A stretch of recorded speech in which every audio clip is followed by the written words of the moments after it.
Selamat malam Bapak Ibu serta saudara-saudara sekalian.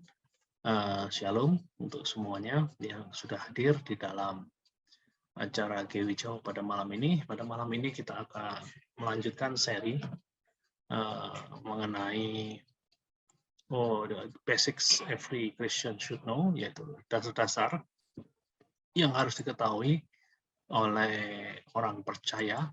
Dan hari ini saya akan membahas mengenai what is the church? Apakah gereja itu? Sebelum kita membahas bersama-sama mengenai hal ini dengan lebih dalam, kita perlu mengetahui bahwa gereja di dalam Alkitab itu pada dasarnya tidak berbicara mengenai bangunan seperti bangunan yang dimiliki oleh gereja kita di Jalan Dr. Susilo 3 nomor 17 atau bangunan dari gereja Katolik yang ada tidak jauh dari Masjid Istiqlal. Jadi gereja bukan bangunan secara esensi. Gereja bukan juga berbicara mengenai nama dari sebuah denominasi seperti gereja Sidang Jemaat Allah, gereja Pentakosta di Indonesia, gereja Kristen Indonesia. Jadi kalau kita belajar baik-baik nanti, kita tahu bahwa gereja bukanlah bangunan, gereja secara esensi bukan juga nama sebuah denominasi atau nama sebuah organisasi gereja. Ada sesuatu yang lebih mendasar daripada itu. Namun sebelumnya, saya ingin membawa Anda untuk memahami istilah-istilah yang terkait. Ya, yang pertama, kita akan melihat bahwa kata untuk gereja di dalam Perjanjian Baru yang dipakai adalah ekklesia. Ekklesia itu adalah kata di dalam bahasa Yunani yang kalau dilihat dari sudut pandang etimologi atau asal kata itu berarti dipanggil bersama-sama. Jadi secara umum kata ini menunjuk kepada gereja. Jadi gereja secara umum. Walaupun dalam beberapa bagian kata ini juga berbicara mengenai pertemuan-pertemuan secara umum. Bukan semata-mata yang mengandung konotasi keagamaan. Di masa yang lalu kalau orang-orang berapat bersama-sama, dipanggil keluar dari rumah-rumah mereka untuk berkumpul di balai kota, untuk memutuskan sesuatu, mereka pun juga mendapat sebutan ekklesia. Namun di dalam Perjanjian Baru kata ekklesia itu biasanya sudah terkait dengan gereja. Nah, kata ekklesia ini pertama kali digunakan di dalam Perjanjian Baru oleh Yesus untuk menunjuk murid-muridnya yang bersama-sama dengan dia. Hal ini bisa Anda lihat di dalam Matius 16 ayat yang ke-18. Nah, selain itu, kalau kita perhatikan baik-baik sebagai hasil dari perluasan gereja, jadi kata ini mengalami perluasan arti. Sehingga pada akhirnya gereja-gereja lokal yang didirikan di mana-mana, kita lihat 30 tahun sesudah Yesus mati, bangkit, dan naik ke surga, ada pergerakan yang luar biasa dari orang-orang percaya. Khususnya yang dilakukan oleh Rasul Paulus. Rasul Paulus banyak mendirikan gereja-gereja di Asia Kecil dan beberapa bagian di Eropa Selatan khususnya. Nah, di sana dari hasil pekerjaan Rasul Paulus muncullah gereja-gereja lokal. Gereja-gereja lokal di Kapadokia, gereja-gereja lokal di Efesus, gereja lokal di banyak tempat yang lain lagi, di Filipi. Nah, gereja-gereja lokal ini akhirnya juga disebut dengan nama ekklesia. Karena gereja ini dalam satu atau beberapa hal ini memanifestasikan gereja Kristus yang universal. Jadi kata yang biasa dikenal dengan baik untuk mempresentasikan gereja di dalam Perjanjian Baru adalah ekklesia. Nah, di dalam bahasa Inggris kita mengenal kata church. Church, ya. Ya, kata church ini tampaknya berasal dari bahasa Yunani, yaitu kuriakon. atau kuriaki, yang artinya miliknya Tuhan atau milik Tuhan. Nah, kuriaki, kalau kita pelajari kira-kira metamorfosis katanya menjadi judge, itu kira-kira seperti ini. Jadi kuriaki itu dalam bahasa Yunani. Namun ketika kuriaki ini dilafalkan oleh orang-orang Belanda, akhirnya kuriaki ini jadi kerk. Kalau di dalam bahasa Jerman, di lidah orang Jerman, kuriaki ini menjadi kirche. Nah, di dalam Old English atau di dalam bahasa Inggris orang kuno, kuriaki menjadi kirike. Jadi kan dengan dekat kuriaki jadi kirike. Dan kemudian mengalami perubahan lafal lagi menjadi judge, dan pada akhirnya kemudian berubah menjadi judge. Nah, itu kira-kira metamorfosanya, perubahan kata dari kuriaki. Kuriaki artinya milik Tuhan. Dari kuriaki menjadi judge itu kira-kira gambarannya seperti ini.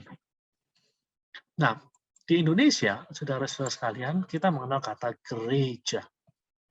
Jadi kata gereja itu berasal dari bahasa Portugis atau bahasa Spanyol, igreja.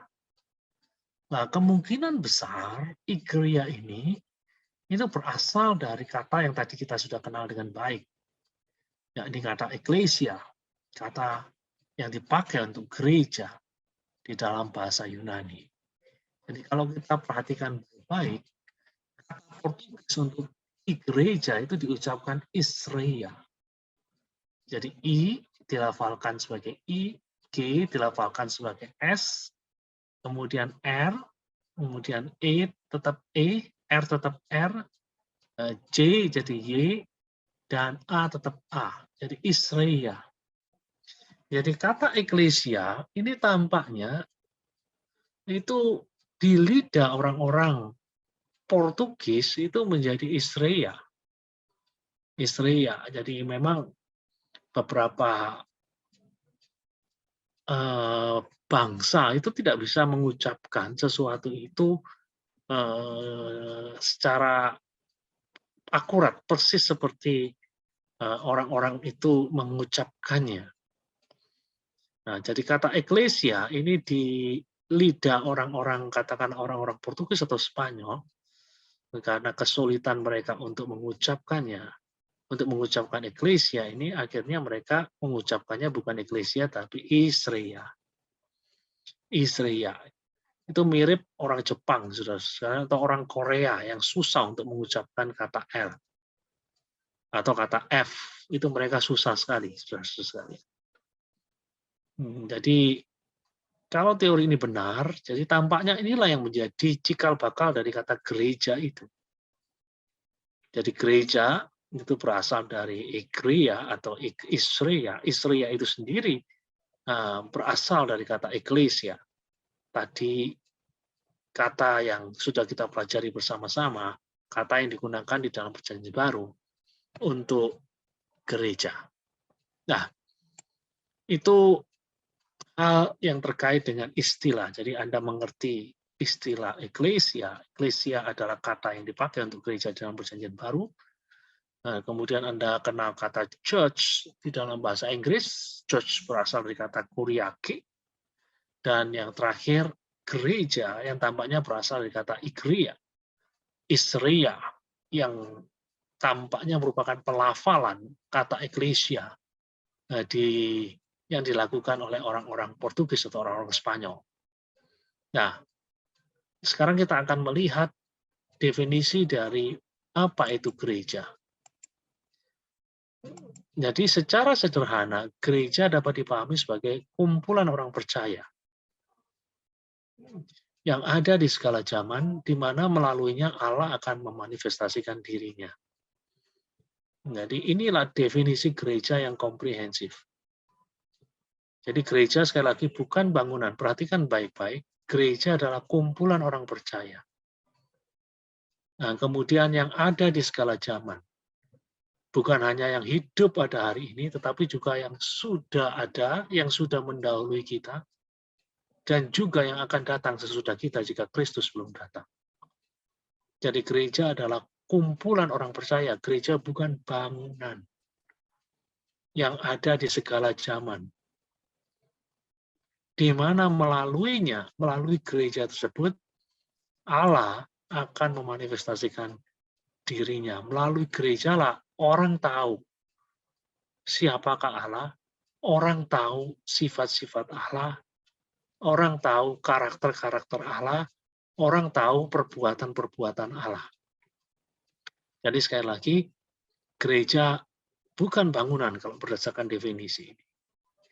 Dan gereja ada di segala zaman, di mana melalui gereja Allah memanifestasikan dirinya. Oke, nah sekarang kita akan melihat natur. Apa sih natur itu? Natur adalah sifat-sifat dasar. Jadi sifat-sifat dasar dari gereja. Contohnya natur dari minyak. Natur dari minyak itu adalah, ya yang namanya minyak itu tidak akan bercampur dengan air. Nah, itu contohnya. Natur dari garam itu asin. Nah, kalau kita bicara tentang natur atau sifat daripada gereja, ini kira-kira sifat dari gereja itu seperti apa sih? Nah, di sini saya akan mengajak Anda untuk memahami sifat dari gereja melalui metafor, melalui gambaran-gambaran kiasan yang dipakai di dalam Alkitab untuk melukiskan mengenai gereja itu. Mari kita lihat yang pertama. Nah, jadi di dalam Alkitab, di dalam Perjanjian Baru, kita digambarkan sebagai tubuh. Nah, Anda bisa melihat hal tersebut di dalam Roma pasal 12 ayat 5, dalam 1 Korintus 10 ayat 17, Efesus 1 ayat 23, dan Kolose 1 ayat 18. Jadi kalau kita perhatikan di sini, gereja tampaknya, gereja sebagai tubuh ini nampaknya menjadi salah satu gambaran favorit yang kerap digunakan oleh Rasul Paulus untuk menjelaskan mengenai gereja. Gereja sebagai tubuh. Dan kalau kita berbicara mengenai gereja sebagai tubuh, ada beberapa hal yang perlu untuk kita camkan. Jadi ketika Paulus melukiskan gereja sebagai tubuh, Paulus hendak mengajar jemaat bahwa di dalam gereja itu harus ada yang namanya unity, kesatuan. Sama seperti di dalam tubuh itu ada kesatuan. Kalau tidak ada kesatuan, tidak ada yang namanya nanti bagian yang kedua yang namanya kehidupan. Tidak ada. Kalau hanya paru-paru yang bekerja, jantung tidak bekerja, ya tidak ada yang namanya kehidupan. Jadi Paulus menggambarkan gereja sebagai tubuh, dan di dalam penjelasan ini, di dalam gambaran ini, Paulus sedang mengajarkan jemaat bahwa di dalam gereja itu harus ada kesatuan. Karena hanya dengan adanya kesatuan ini nanti akan muncul yang namanya kehidupan. Gereja bisa hidup. Tetapi yang perlu dicatat juga, di dalam tubuh itu juga masing-masing juga punya karakteristik sendiri. Nah, di sini ada individualitas. Jadi paru-paru itu beda dengan jantung, jantung beda dengan usus, usus beda dengan lambung. Jadi masing-masing punya karakteristik sendiri. Nah, demikian pula kalau kita berbicara di dalam gereja, nah di dalam gereja itu ada karakteristik tersendiri. Ada orang-orang yang punya karakteristik sendiri. Katakanlah kalau kita berbicara mengenai karunia roh, ada orang yang punya karunia A, ada orang yang punya karunia B, ada orang yang punya karunia C. Jadi mempunyai A, B, C, D, E, inilah yang menjadi salah satu elemen yang membentuk individualitas di dalam gereja.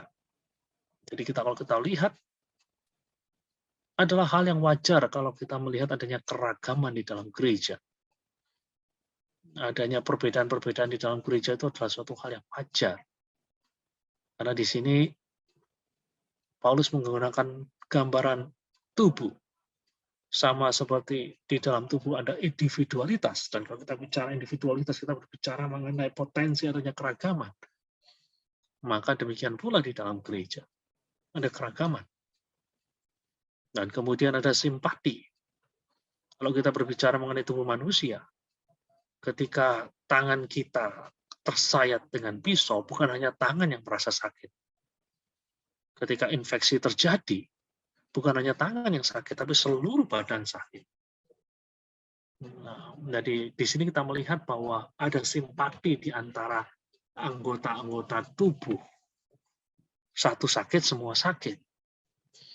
Nah, disinilah Paulus menggambarkan bahwa gereja Tuhan itu seharusnya memiliki kesatuan. Ini naik berapa duit? Karena dengan adanya kesatuan, maka akan muncul kehidupan.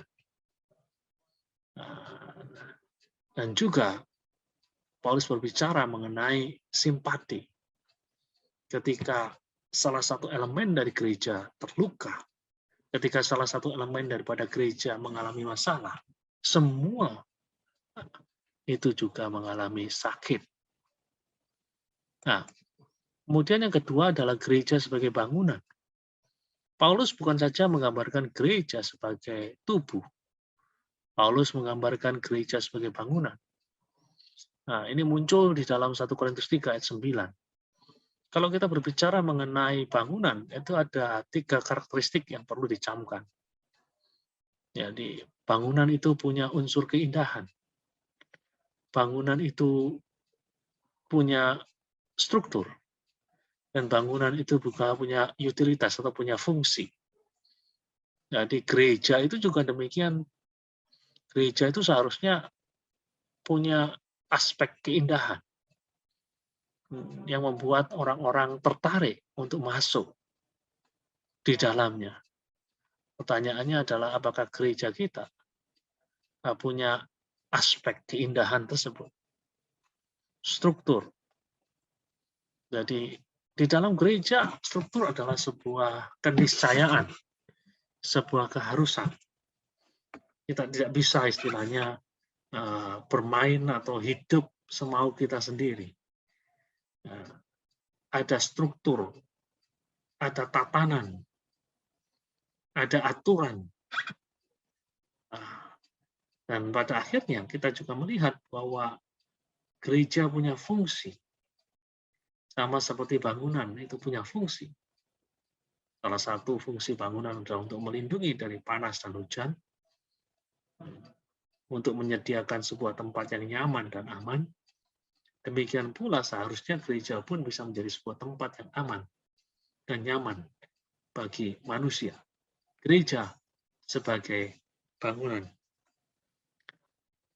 Kemudian kita akan melihat gereja sebagai pengantin. Gereja sebagai pengantin. Muncul juga di dalam tulisan Rasul Paulus. Rasul Paulus suka untuk menggambarkan gereja ini dalam berbagai macam cara. Kita sudah melihat 2. Gereja sebagai tubuh, gereja sebagai bangunan, dan sekarang gereja sebagai pengantin. Pengantin yang sedang menanti saat di mana dia akan betul-betul diresmikan di dalam sebuah ikatan pernikahan yang sah dengan kekasihnya. Jadi gereja sebagai pengantin. Dan kalau kita berbicara mengenai gereja sebagai pengantin, ada 2 karakteristik penting yang perlu dicamkan, yaitu berbicara mengenai ketundukan, kesetiaan. Ya, jadi sama seperti pengantin itu harus tunduk setia kepada kekasihnya. Nah, demikian pula gereja harus punya ketundukan, kesetiaan pada kekasihnya, yakni Kristus. Gereja harus tunduk pada Kristus. Gereja harus setia pada Kristus. Dan juga berbicara, kalau kita berbicara mengenai gereja sebagai pengantin, berbicara mengenai pengharapan.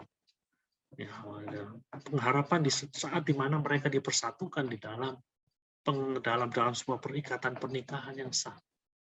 Nah, ini loh. Jadi saat ini gereja sedang menantikan saat itu. Saat itu, jadi gereja sebagai pengantin. Dan kemudian gereja sebagai persaudaraan. Adalah gambaran yang lain yang digunakan di dalam Alkitab untuk menggambarkan gereja. Nah, beberapa sifat dari persaudaraan yang perlu dicamkan di sini adalah ada kesetaraan, ada tanggung jawab, dan ada kasih, ada kesetaraan. Saudara tahu persis bahwa di abad pertama ada pembedaan-pembedaan di antara orang Yunani dan orang Yahudi, di antara pria dan wanita, di antara budak dan hamba. Namun di dalam Kristus tidak ada lagi sekat-sekat itu, sekat di antara pria dan wanita, kemudian hamba dan tuan, Yunani, Yahudi dan bukan orang Yahudi. Tidak perlu lagi ada tembok-tembok yang memisahkan mereka. Ada kesetaraan di sini. Ada kesetaraan di antara pria dan wanita. Ada kesetaraan di antara tuan dan hamba. Ada kesetaraan di antara orang Yunani dan orang Yahudi. Ada kesetaraan. Dan kesetaraan tersebut menuntut adanya sebuah tanggung jawab. Kita lihat pria dan wanita, contohnya di dalam hubungan suami istri, ada kesetaraan. Ada kesetaraan, dan kita melihat ada tanggung jawab dari, katakanlah, sang suami terhadap istri, ada tanggung jawab dari istri terhadap suami. Dan yang mengikat mereka adalah kasih. Demikian pula kalau kita berbicara mengenai gereja. Nah, di dalam gereja ada kesetaraan. Tidak boleh yang namanya gereja itu kemudian dibagi, katakanlah, jadi kasta. Suatu hal yang sangat memilukan hati muncul beberapa waktu yang lalu ketika saya mengikuti sebuah konferensi yang diadakan oleh Dewan Gereja-Gereja Sedunia di Swiss ya, beberapa waktu yang lalu pada bulan Juli, di mana saya diundang juga untuk menjadi salah satu pembicara di sana. Nah, di situ teman-teman dari India berbicara mengenai situasi kekristenan di India, di mana walaupun mereka sudah mengenal Kristus, tetapi masih ada pembedaan-pembedaan. Masih ada pembedaan di antara, mereka menyebut kaum Dalit. Kaum Dalit ini adalah orang-orang India yang miskin, orang-orang India yang powerless. Jadi mereka sudah Kristen, tapi masih ada pembedaan itu. Makam mereka pun, makam mereka aja dibedakan. Jadi kaum Dalit punya makam sendiri. Kaum non-Dalit, Kristen non-Dalit, Kristen yang cukup berkuasa, yang punya uang, punya kekayaan, punya status, itu dipisahkan. Jadi ini sebenarnya nggak boleh kalau kita berbicara mengenai gereja. Karena di dalam gereja harus ada kesetaraan. Dan juga tanggung jawab dan kasih. Kemudian gereja sebagai kawanan domba Allah. Hal ini muncul di dalam 1 Petrus 5 ayat 2, di mana Kristus sendiri digambarkan sebagai gembala agung. Apa yang hendak disampaikan oleh bagian ini? Bagian ini hendak menyampaikan kepada kita bahwa keselamatan, safety, dan provisi itu bisa berbicara mengenai penyediaan. Gitu loh. Penyediaan, kalau kita berbicara katakanlah dalam konteks dunia peternakan, yaitu dunia peternakan adalah gembala itu menyediakan makanan, menyediakan minuman bagi domba-dombanya.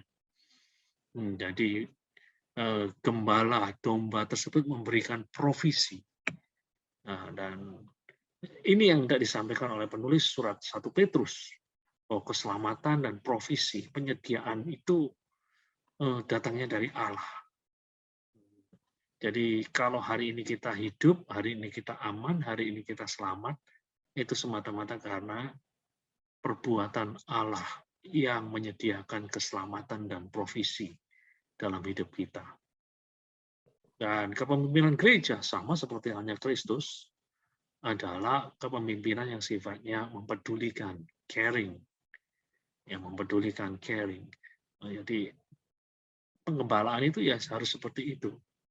Hanya tinggal sekarang implementasinya bagaimana. Ya, penggembalaan di gereja katakanlah yang berukuran kecil, ya tentu berbeda dengan gereja yang berukuran sedang, atau yang gereja yang berukuran besar tidak bisa disamakan. Kita tidak bisa menuntut katakanlah seorang gembala yang menggembalakan 200 jiwa itu harus mengembalakan jemaat sama persis dengan mereka atau jemaat atau gembala yang punya jemaat katakanlah 20 orang. Berbeda, model-model pengembalanya berbeda. Demikian juga dengan pemimpin-pemimpin yang menggembalakan katakanlah jemaat 2.000 atau 20.000. Itu sudah berbeda caranya. Walaupun intinya tetap sama, intinya adalah ada aspek mempedulikan di dalam mengembalakan gereja Tuhan. Nah, ini yang penting untuk difahami. Jadi kadang-kadang jemaat itu tidak mengerti ya. Jadi apalagi kalau mereka sudah lama sekali ada di dalam gereja, katakanlah dari semenjak perintisan, mereka ada di dalam gereja dan kemudian gereja itu berkembang menjadi gereja besar. Mereka menuntut gembala yang ada di gereja besar ini harus memperlakukan mereka sama seperti di era perintisannya. Ya tidak bisa. Tidak bisa. Hal tersebut tidak bisa dilakukan. Jadi Anda tanya kepada konsultan-konsultan gereja dimanapun di seluruh dunia ini, pakar-pakar yang menekuni dunia pengembalaan, mereka akan mengatakan ya model penggembalaan untuk gereja kecil itu berbeda dengan model pengembalaan untuk gereja besar. Di dalam gereja-gereja kecil, model penggembalaannya adalah gembala sebagai lover, sebagai kekasih. Semuanya dikerjakan. Semuanya dari hal-hal yang detail, hal-hal yang kecil, itu dikerjakan. Karena model penggembalaannya adalah model penggembalaan lover, kekasih. Tetapi kalau gereja itu katakanlah sudah gede, ya tidak bisa seperti itu. Katakanlah kalau sudah di atas 2.000 atau 3.000 lebih, model pengembalaannya tidak bisa lagi jadi lover. Sudah bukan lagi jadi lover, tapi sudah betul-betul jadi leader. Oke, jadi saya tidak mau terjun lebih dalam ke arah manajemen gereja semacam itu, tapi saya hanya ingin memberi semacam insight saja supaya bisa mengerti bahwa esensi daripada kepemimpinan gereja adalah mempedulikan, tetapi bagaimana kepemimpinan gereja itu diimplementasikan, ya tergantung kepada seberapa besar jemaat yang ada. Dan kemudian juga gereja sebagai kawanan domba Allah juga harus memperhatikan bahwa ada musuh. Musuh ini adalah serigala-serigala yang siap untuk menerkam, yang siap untuk menghancurkan gereja. Dan disinilah peran daripada gembala sebagai peran daripada gembala agung penting sekali. Peran daripada kita yang menjadi katakanlah menjadi orang-orang yang meneladani kepemimpinan Kristus jadi penting sekali. Oke. Nah, kemudian yang berikutnya adalah gereja sebagai garam dan terang. Hal ini bisa kita lihat di dalam Matius 5 ayat 13 sampai 14. Jadi gereja disebut sebagai garam. Tujuannya apa? Kenapa Kristus menggunakan gambaran gereja sebagai garam? Nah, maksudnya adalah Kristus menghendaki agar gereja ini punya fungsi yang jelas. Garam di masa yang lalu, bahkan di masa kini, ini digunakan untuk mencegah proses pembusukan. Nah, demikian pula, kalau kita berbicara gereja sebagai garam, di sini yang dimaksudkan adalah gereja diharapkan bisa mencegah dunia dari pembusukan moral, dari degradasi moral. Dan kemudian bukan hanya gereja digambarkan sebagai garam, gereja juga digambarkan sebagai terang. Nah, di sini gereja diharapkan bisa menjadi saksi. Terang.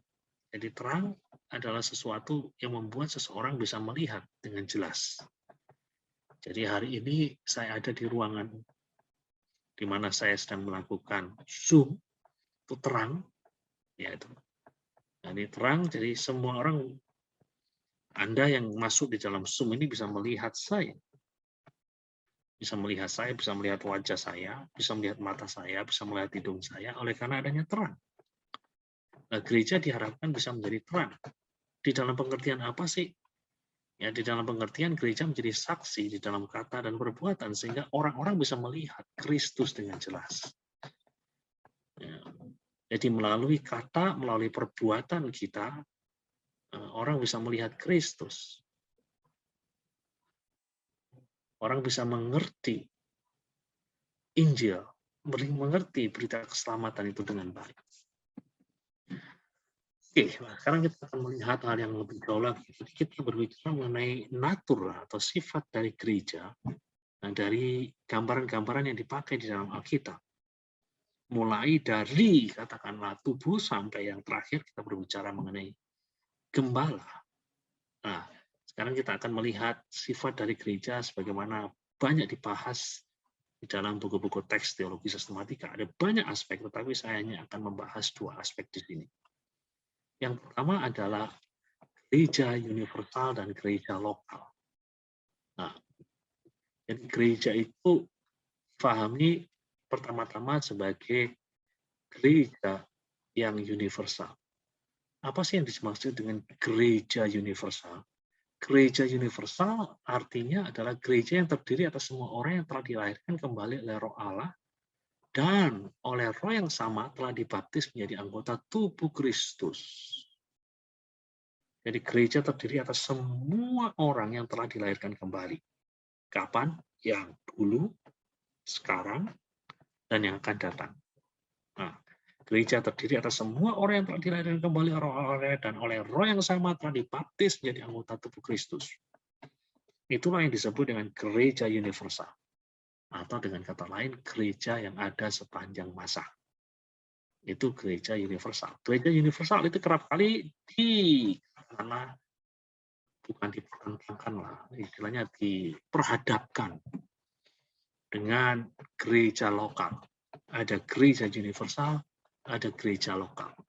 Gereja lokal itu menunjuk pada sekelompok orang-orang percaya yang berkumpul di suatu tempat. Eksis dalam waktu dan tempat tertentu.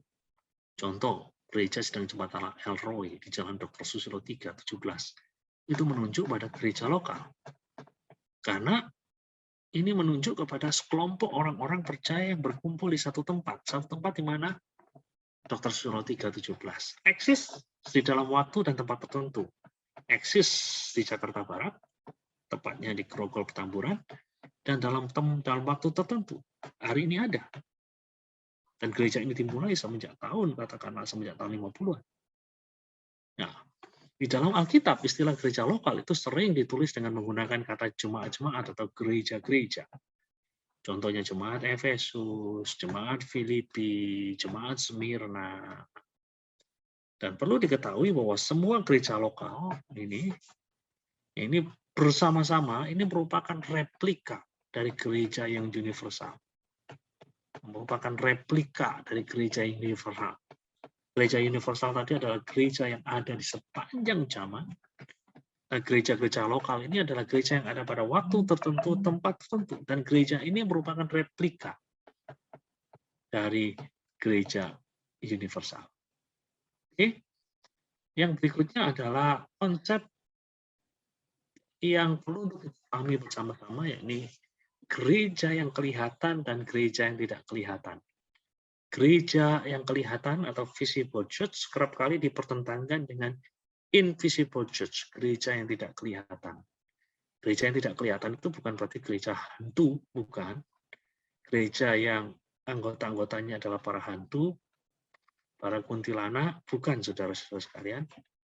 Nah, itu adalah istilah visible church dan invisible church. Visible church, gereja yang kelihatan adalah gereja dalam pandangan manusia, gereja yang dilihat oleh manusia.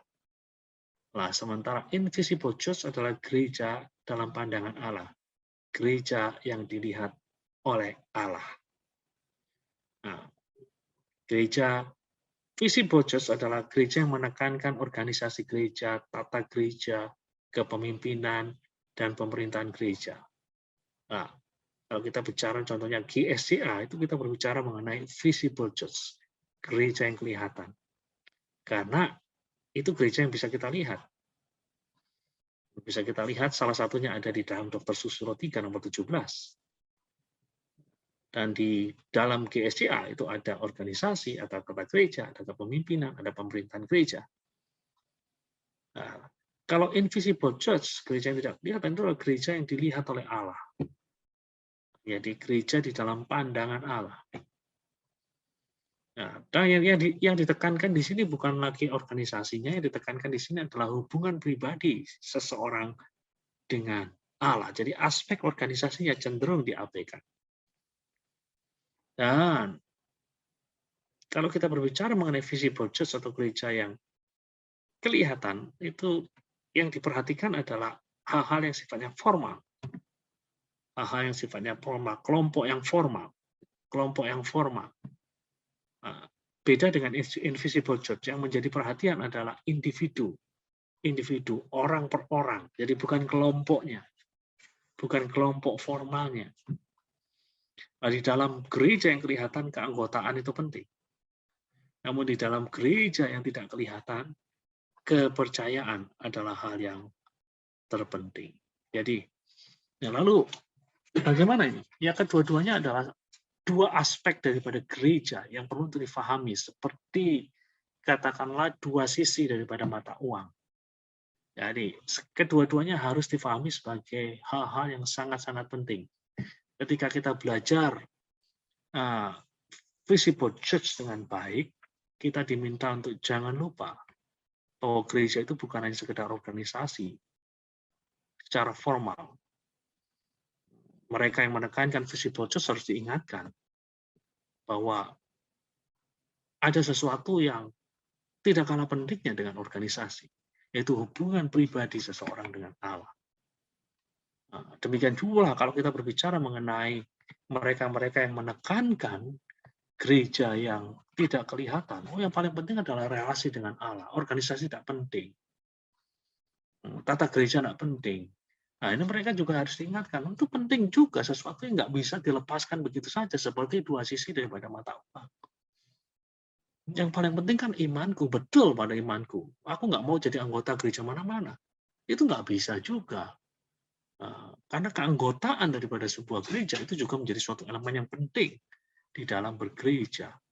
Jadi ketika kita belajar mengenai visible church dan invisible church, gereja yang tidak kelihatan dan gereja yang kelihatan, kita diingatkan bahwa dua aspek ini adalah hal-hal yang sama-sama pentingnya. Mereka yang menekankan visible church diingatkan bahwa menjadi anggota gereja itu tidak cukup. Mereka juga perlu untuk memiliki kepercayaan atau iman kepada Tuhan. Jadi sekali lagi, visible church, invisible church seharusnya bukan sesuatu yang harus dipertentangkan, tapi sesuatu yang harus dilihat sebagai dua aspek yang tak terpisahkan di dalam kehidupan gereja. Yang kedua-duanya dibutuhkan. Nah, itu loh. Oke. Sekarang saya akan mengajak Anda untuk melihat tujuan daripada gereja. Jadi, apa sih tujuan daripada gereja itu? Jadi, saya ringkaskan bahwa ada 4 tujuan dari gereja. Nah, saya menggunakan gambaran spasial atau gambaran ruang. Jadi, tujuan gereja dalam tanda kutip ke atas, dalam kaitannya dengan Allah, tujuan gereja adalah, jadi tujuan gereja itu ada agar supaya gereja itu melakukan worship, penyembahan kepada Allah. Itu tujuan yang pertama dalam kaitannya dengan ke atas. Kalau kita berbicara dalam kaitannya dengan ke dalam, tujuan daripada gereja adalah untuk pembinaan. Jadi gereja itu bukan hanya sekedar orang kumpul-kumpul, nyanyi, tepuk tangan. Ada hal yang perlu untuk dilakukan di dalam kehidupan berjemaat, yaitu ada pembinaan, ada pemuridan, ada discipleship. Jadi sekali lagi, tujuan daripada kita bergereja bukan hanya sekedar kongko-kongko, bukan hanya sekedar kerumpi, bukan hanya sekedar tepuk-tepuk tangan, nyanyi-nyanyi, ada aspek yang perlu untuk kita pahami bersama-sama bahwa tujuan ke dalam gereja adalah pembinaan. Ada pemuritan di mana kita betul-betul diasah, dipertajam sedemikian rupa agar supaya kita menjadi seperti Yesus. Dan kemudian tujuan keluar dari gereja, tujuan keluar adalah untuk melakukan penginjilan. Untuk melakukan penginjilan. Kalau kita bicara mengenai misi. Ini panggilan daripada seorang murid adalah untuk menjadi penginjil. Jadi kita diminta oleh Allah untuk terlibat di dalam pemberitaan Injil, untuk menjadi saksi. Dan kemudian tujuan yang ke bawah, kita bicara mengenai apa yang disebut dengan nama diakonia, pelayanan sosial. Nah, kita melihat bahwa inilah tujuan daripada gereja. Ke atas untuk menyembah Allah, ke dalam untuk membina umat, keluar untuk penginjilan, nah ke bawah dalam tanda kutip adalah untuk melakukan pelayanan sosial, untuk menolong mereka-mereka yang menderita, untuk menolong mereka-mereka yang miskin, untuk menolong mereka-mereka yang terpinggirkan, untuk menolong mereka-mereka yang mengalami ketidakadilan. Nah, itulah pelayanan sosial. Inilah 4 tujuan daripada gereja. Nah, sekarang saya akan membahas mengenai tanda-tanda dari gereja. Kalau kita berbicara mengenai tanda-tanda dari gereja, kita berbicara mengenai apa sih yang membuat sebuah gereja layak disebut gereja yang benar. Ada banyak gereja di muka bumi ini. Tapi pertanyaannya adalah, apakah semua gereja itu layak disebut sebagai gereja yang benar? Apakah Mormon layak disebut sebagai gereja yang benar, walaupun mereka menyebut diri mereka gereja? Apakah saksi Yehova layak disebut sebagai gereja, walaupun mereka menyebut diri mereka sebagai gereja saksi Yehova? Nah, di sini kita akan belajar mengenai apa yang membuat sebuah gereja layak disebut sebagai gereja yang benar. Karena tidak semua gereja itu pantas disebut sebagai gereja yang benar. Nah, pertama kita akan melihat komentar dari 2 tokoh utama di dalam reformasi gereja. Tokoh yang pertama adalah Martin Luther. Martin Luther mengatakan sebuah gereja disebut gereja yang benar bila di dalamnya Injil diajarkan dengan benar dan sakramen dijalankan dengan benar atau dengan baik. Jadi menurut Luther, pakaian bukan menjadi penentu, musik bukan jadi penentu. Yang menjadi penentu adalah bagaimana Injil diajarkan. Apakah Injil sudah diajarkan dengan benar? Apakah sakramen? Kalau kita berbicara di dalam Protestan, biasanya kita bicara mengenai sakramen baptisan dan sakramen perjamuan kudus itu sudah dijalankan dengan benar enggak? Kalau sudah dijalankan dengan benar, Injil diajarkan dengan benar, nah gereja itu layak disebut sebagai gereja yang benar. Kita akan menoleh sekarang ke John Calvin, Johannes Calvin. Gereja menjadi gereja bila, menurut Calvin, di sana firman Tuhan secara murni diberitakan dan didengar. Jadi firman Tuhan yang murni, bukan yang distorsi, bukan yang terkorupsi, atau mengalami degradasi, mengalami pengurangan, mengalami penyusutan, mengalami pengembangan. Jadi menurut Calvin, gereja disebut sebagai gereja yang benar apabila di dalam gereja itu firman Tuhan diberitakan dan didengar dengan murni, serta sakramen dijalankan sesuai dengan ketentuan Kristus. Hampir sama dengan Luther. 2 kunci utama, yaitu firman Tuhan diberitakan dengan murni, firman Tuhan diberitakan dengan benar, sakramen dijalankan sesuai dengan ketentuan Kristus. Dengan 2 kriteria ini saja sebenarnya sudah ada beberapa gereja yang gugur. Nah, itu 2 aspek penting yang disinggung oleh 2 tokoh reformasi gereja. Nah, lalu Wayne Grudem di dalam bukunya Systematic Theology memberikan penjelasan begini. Nah, ada gereja-gereja yang lebih murni dan ada gereja-gereja yang kurang murni. Gitu. Ibarat emas itu ada yang betul-betul mendekati 24 karat, ada yang karatnya sangat sedikit sekali. Nah, jadi Wayne Grudem mengatakan sebuah gereja itu dikatakan lebih murni apabila menunjukkan tanda-tanda seperti ini. Doktrinnya itu Alkitabiah. Gak ngawur sakarepe dewi katanya orang Jawa. Semau sendiri. Pokoknya dia mau ngomong. Di Jakarta ini ada sebuah gereja besar yang pendetanya merasa bahwa 20 abad dari sejarah, 20 abad dari perkembangan doktrin Trinitas itu dianggapnya tidak penting karena dia punya versi sendiri mengenai pengajaran Trinitas. Nah, ini sesuatu yang sangat-sangat menyedihkan sekali. Karena dengan berbuat seperti itu, dengan pengajaran seperti itu, yang terjadi adalah gerejanya menjadi kurang murni lagi. Doktrinnya Alkitabiah, pelaksanaan sakramen itu bisa diterima secara Alkitabiah, walaupun caranya berbeda-beda. Contohnya cara melaksanakan perjamuan kudus itu beda-beda. Orang Katolik beda dengan orang Lutheran beda dengan orang gereja sidang Jemaat Allah. Ya, beda tetapi masih bisa diterima secara Alkitabiah. Penggunaan disiplin gereja yang benar. Jadi disiplin gereja diterapkan. Kalau ada orang berdosa, ya didisiplin. Bukan dibiarkan begitu saja. Ibadah yang sejati. Yang berorientasi kepada Allah, bukan berorientasi pada manusia. Bukan man-centered, tetapi God-centered. Banyak gereja-gereja yang tidak melakukan hal ini.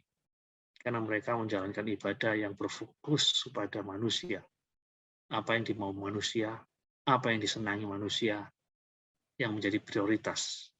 Bukan lagi apa yang menjadi kehendak Allah, yang menjadi prioritas. Sehingga ibadahnya bukan lagi ibadah yang mencerminkan gereja yang murni. Ada doa yang efektif. Ada kesaksian yang efektif. Ada model pemerintahan gereja yang efektif.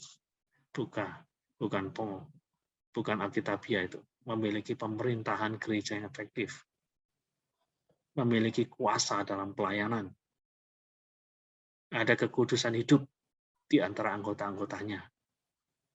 Tidak ada kenyadisan di sana. Ada kepedulian kepada kaum miskin. Ada kasih kepada Kristus. Nah, itulah poin-poin yang akan disampaikan oleh Wayne Grudem. Ya, jadi berdasarkan tanda-tanda dari apa yang sudah kita pelajari bersama-sama, kita lihat di sini bahwa ada kategori gereja sejati dan ada gereja palsu. Gereja palsu adalah gereja yang betul-betul tidak layak disebut sebagai gereja. Karena tidak mencerminkan karakteristik yang seharusnya ada di dalam sebuah gereja. Karena hidupnya tidak sesuai dengan kaidah-kaidah Alkitabiah. Itu disebut dengan gereja palsu. Di sebelah kiri, di sebelah kanan, ada gereja yang bukan palsu. Dan kalau kita berbicara mengenai gereja yang bukan palsu, ada gereja yang kurang murni dan ada gereja yang lebih murni.